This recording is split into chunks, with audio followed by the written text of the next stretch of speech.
finally today I'm going to get the primer on the underside of the car, so that's going to be good. I've just been sort of going over, having a bit of a look now. What I've been doing, I'll just show you the paints that I've been using in a second over there on the bench. But yeah, just having a bit of a look, and I've just seen a couple of little issues that I'll just need to address. Up here, you probably won't be able to see it from there, but I noticed a tiny little hole in the firewall that I'm just going to need to just weld up. And up front here, where there's been a bit of a repair underneath where the headlight sits, I need to just tidy that up. And then we're pretty much ready. What I'll have to do is just give this all a bit of a key up with some sandpaper. And what I did during the week, as I said, I've went and spent a fortune on paints and things to paint the underside. And while I was at the paint shop, I got some wax and grease remover, and they had like a pump action spray bottle there, and it was about $55, and I thought that was a bit pricey. But when I sort of came home and had a bit of a look on the computer, it looks like they range anywhere from like $50 to $150. But I ended up, I just bought this one, which is probably just for spraying weeds at Bunnings, for about $10. And I don't know how it's going to go with the, you know, with like the chemical in it. But I suppose if it doesn't, if it packs in, I can just chuck it in the bin, then I'll go and buy an expensive one. But yeah, I'll fill this up with the wax and grease remover, so I can just give it a light spray and a wipe, get it all cleaned up, and that'll be good. But I've given the floor a good sweep out to get all the dust off the floor. What I think I'm going to need to do is put wheels on my sandblasting cabinet, so that when I'm using it, that I can wheel it outside, so I don't end up with all the dust that seems to land after I've been using it. Probably an extraction fan unit on it will probably be a good idea too, so I think that's something that I'm going to look at.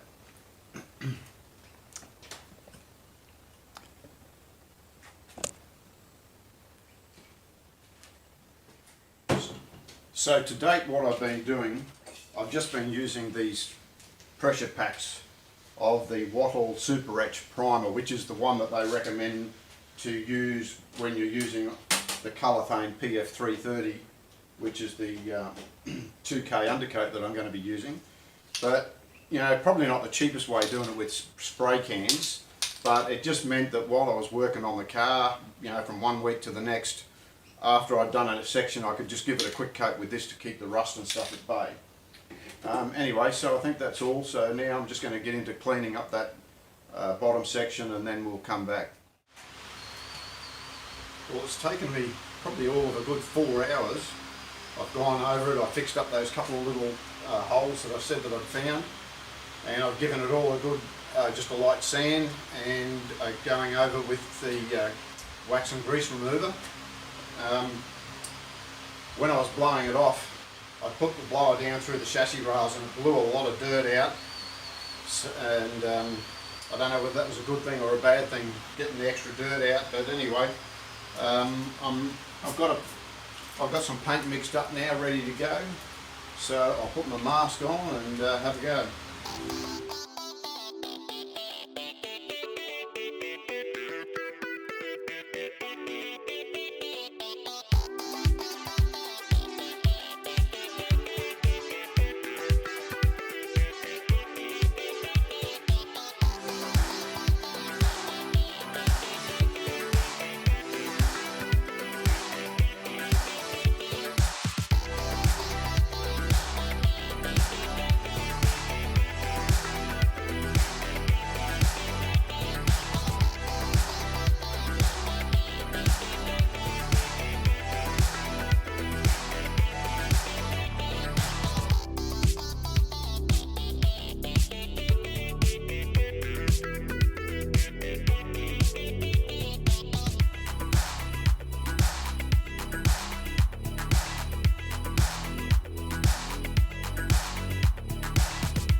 at it hard all day, but finally, at long last, we've got a nice coat of 2K primer on the underneath.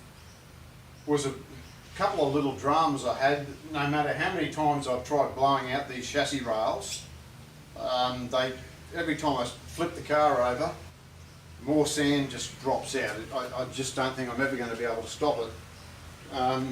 But anyway, I think considering I've still managed to get it all coated with a minimum of sand. You can see sand laying on there. There's sand laying on there. So anyway, that's all done now. So hopefully next week I'll be able to get the Raptor body colour on the underside here. So I had a couple of little hiccups, I suppose you'd call them.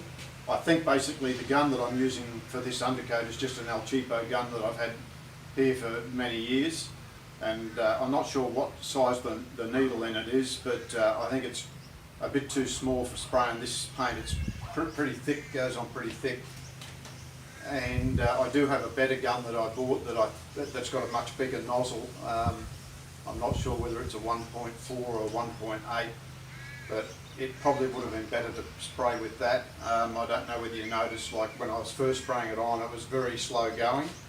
And the other thing, I think it's a fairly hot day today, up over 30 degrees Celsius, probably might be closer to 34 or 35 actually. But it says to mix the paint, 4 parts of the paint to 1 part of the hardener, and then 10% thinners. So what I ended up doing, the paint just seemed to be, as I say, it wasn't spraying it well, and it seemed to be sort of hardening up in the pot. So I ended up, because it says to go 10 to 20% depending on the heat and depending on the application, I ended up using about 30%, and I was getting it actually spraying quite nicely. So anyway, that's done. Got the bonnet coated, got a couple of doors, the inside edge of them done. So it's pretty much a day now, at the end of the day. So until next week, I think. Well, my plans for today have all been dashed. I was actually going to spend a full day. It's a work day today, but I had it all figured out. I was going to spend the day working on the car, but I had a headache come in late yesterday afternoon that ruined my whole day. Had to spend the whole day working on it. But anyway, as you can see here, what I did yesterday, I tried my hand at a bit of applying a bit of body filler. This here where it was welded up down the middle, I've tidied that up. It actually looks quite nice. Hopefully you can see that looks quite nice and smooth there. But there's just a little bit of a ripple on there that I'm going to have a bit of a play at doing, because I didn't show me doing that the other day. I was doing it between doing other things, and sometimes. So what I've been using, I bought the Dolphin body filler. I think I've mentioned that before. And what I'm going to have to do is make sure in future not to leave it laying on this end of the bench, because it's been laying there and it's very hot. So I'm sure that's not going to be good for longevity of it. But it's been probably 25 years or more since I had anything to do with applying body filler to anything. And this Dolphin body filler, where I first came upon this was, there's a guy called Trev's blog, and he's a guy in the UK again, but he does, you know, a lot of restoration work and that. He does brilliant stuff. It's worth a bit of a look, Trev's blog.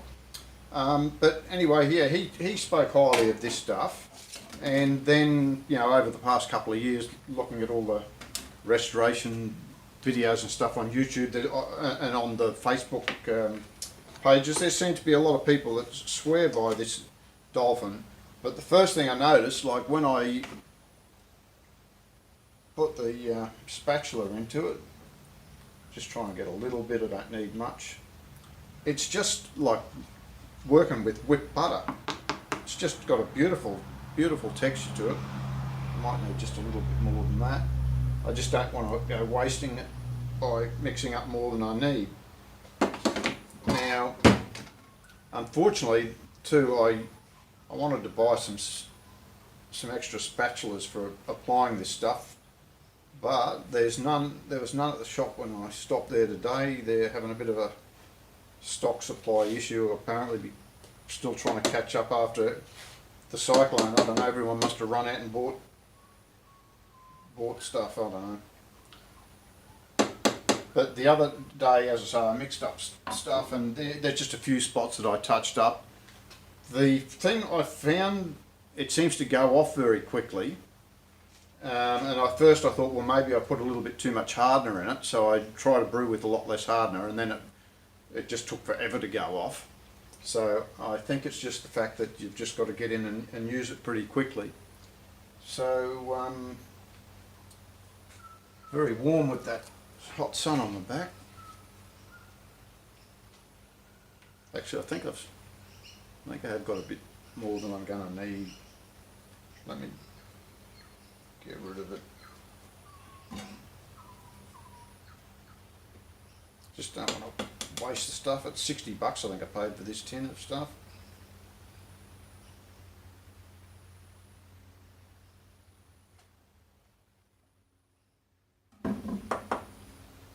Yeah, I know a lot of people frown on the guesstimation, but I'll just guesstimate what I put on that. Like I say, anyway.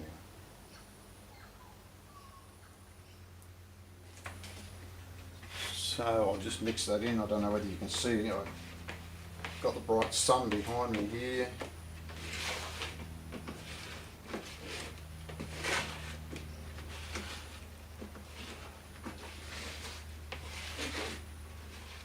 So just get that so it's mixed right in, and the idea is to try and do it without getting air into your mixture.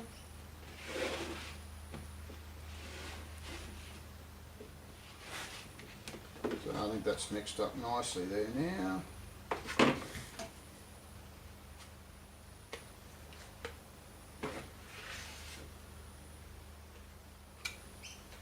Okay.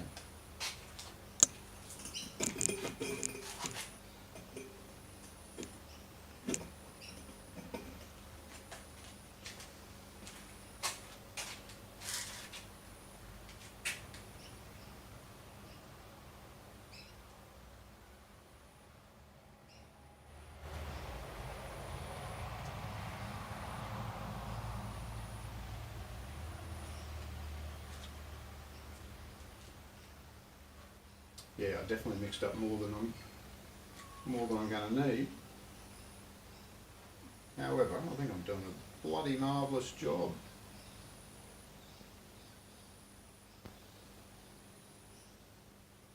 It's just so beautiful and easy to use, this stuff.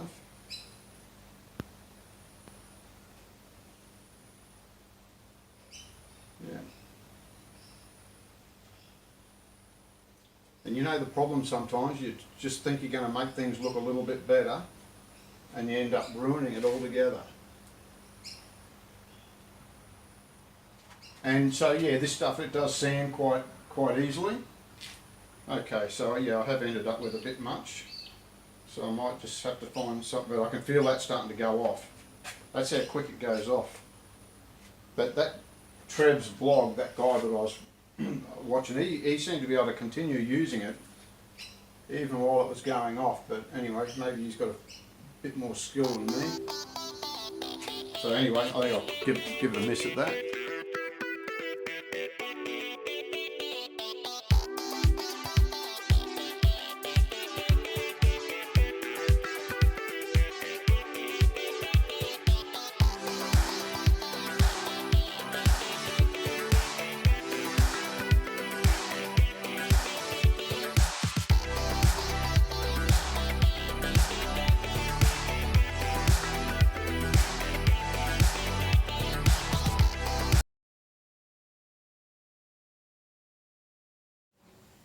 Well, I'm going to bring this video to an end right here, but there's some good things been happening. Like I said, I haven't really worked on the car now for probably 4 weeks. Today's the first day I've come out and I've actually done a couple of things because I had that bathroom renovation I've been sort of helping with, but I also you know, I've probably been ignoring the wife a bit for quite a while, coming out and working on the car every Saturday. So I just made sure and, you know, spend a bit of time with her the last few weeks as well.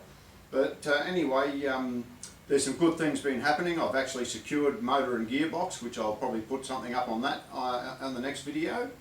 And you know, as I've been working and, you know, doing a lot of stuff that you've probably just seen in this video, I was sort of thinking, you know, there's things like where the hole has got to go for the gear lever to go through the through the gearbox tunnel, and just some other stuff which I just can't think of right now. But I sort of thought I'd be. Oh yeah, I was wondering if I'd actually, you know, allowed enough room at the back of the engine there, because they do seem to be a fairly tight fit, putting the Duratex into these at the back of the firewall. So anyway, now that I've got the motor and the gearbox, it's a 6-speed Mazda gearbox, be able to sort of maybe look at mocking things in putting things in place and getting some of those things before I put a final coat of paint on. But anyway, yeah, it's getting there slowly. So the other thing, you know, I've had some really good feedback, just personally, people that I know that have sort of been watching my videos have, you know, given me some raps on it, and that's really encouraging because, you know, sometimes I think it's, you know, when you do anything, whether it's baking a cake or cooking a meal or building a car, when you're the one that's in there doing all the hard work, you often can't really, you know, appreciate it. It's the other people that sort of are standing off looking at what you're doing, or, you know, enjoying what you've done, that you know, sort of see what you've done and sort of, I'm getting my words all mixed up what I'm trying to say here, but anyway, it's tough going, and sometimes it's hard to appreciate it, I think, when you're doing it yourself, but others that are just standing back and looking at what you've done appreciate what you're doing, and particularly those that have been in the motor trade and sort of know what's involved with building a car like this. Yeah, so that's good. So hopefully you've liked what I've put up today, and if so, give us a like and a subscribe. And as I say, I haven't really done much for a few weeks, but I've probably got some videos that I can put together and get another one up in the not too distant future, hopefully. So I'll see you in the next video.